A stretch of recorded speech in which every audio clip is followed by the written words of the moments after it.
Oke, shalom, selamat pagi buat kita semua. Di sini saya akan menjelaskan mengenai ineransi, yaitu ketidaksalaan Alkitab. Jadi pada awalnya, gereja menganut pandangan bahwa Alkitab tidak mungkin bersalah dan bebas dari kesalahan. Namun seiring waktu, persoalan ketidaksalahan Alkitab mulai muncul.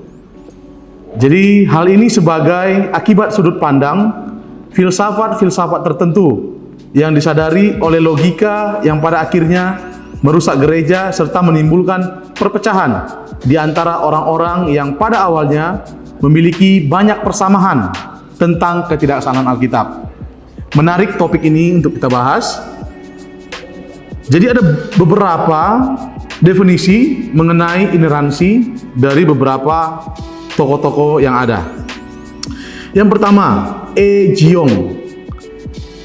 Beliau menyampaikan definisi mengenai ineransi, yakni kitab suci memiliki kebenaran yang mutlak, berarti bebas dari ketidaksalaan.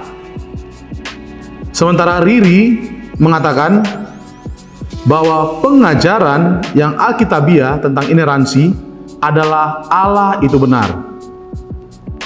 Dan Konsili Internasional dari Ineransi Alkitab mengatakan bahwa kitab suci sepenuhnya diberikan oleh Allah, maka ia tanpa salah atau tidak terdapat kesalahan dalam semua pengajarannya.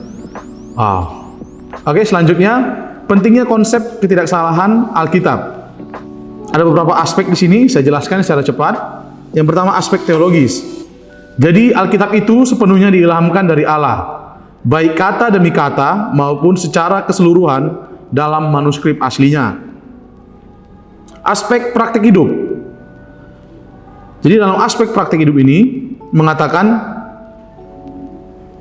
penyangkalan terhadap ketidaksalaan Alkitab juga akan menghasilkan praktik hidup yang rusak dan tidak bertanggung jawab karena lemahnya pandangan terhadap dosa. Aspek yang berikut adalah aspek epistemologis. Dalam aspek ini mengatakan bahwa Alkitab adalah sumber utama teologi.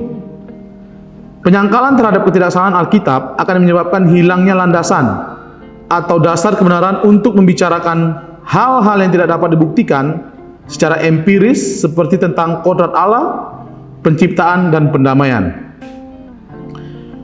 Oke, kita lanjut. Penjelasan ineransi Alkitab. Yang pertama, ineransi mengizinkan adanya perbedaan gaya bahasa dalam penulisannya. Yang kedua, ineransi mengizinkan adanya perbedaan detail dalam menjelaskan peristiwa yang sama. Yang ketiga, ineransi mengizinkan adanya variasi gaya dalam menjelaskan peristiwa yang sama. Yang keempat, ineransi tidak menuntut laporan kata demi kata atau secara harafiah dari sudut peristiwa. Yang selanjutnya, ineransi mengizinkan untuk tidak menggunakan bentuk tata bahasa baku. Yang keenam, ineransi tidak berarti memuat semua kebenaran secara tuntas. Yang ketujuh, ineransi menuntut catatan itu tidak mengajarkan kesalahan atau kontradiksi. Dan yang terakhir, ineransi dinyatakan melalui berbagai terjemahan, kopian, atau salinan. Oke, kita masuk ke beberapa pandangan ineransi. Ada empat pandangan mengenai ineransi. Yang pertama, pandangan absolut ineransi. Di sini dijelaskan pandangan ini menganggap bahwa Alkitab yang terdiri dari uraian terinci tentang hal-hal yang ilmiah dan sejarah adalah benar sepenuhnya. Pandangan yang kedua, full ineransi. Alkitab memang bukan tulisan ilmiah dan tidak bertujuan untuk memberikan data ilmiah dan sejarah. Namun, bila ada pernyataan-pernyataan yang berhubungan dengan sains dan sejarah, hal tersebut sepenuhnya benar. Pandangan limited ineransi menganggap bahwa Alkitab hanya ineran dan infalibel dalam hal referensi doktrin. Sementara pandangan yang terakhir, purpose ineransi, mengatakan bahwa Alkitab hanya ineran dan infalibel dalam hal maksud penulisannya. Jadi demikian penjelasan ineransi yang saya dapat bagikan kepada teman-teman. Terima kasih, Tuhan Yesus memberkati.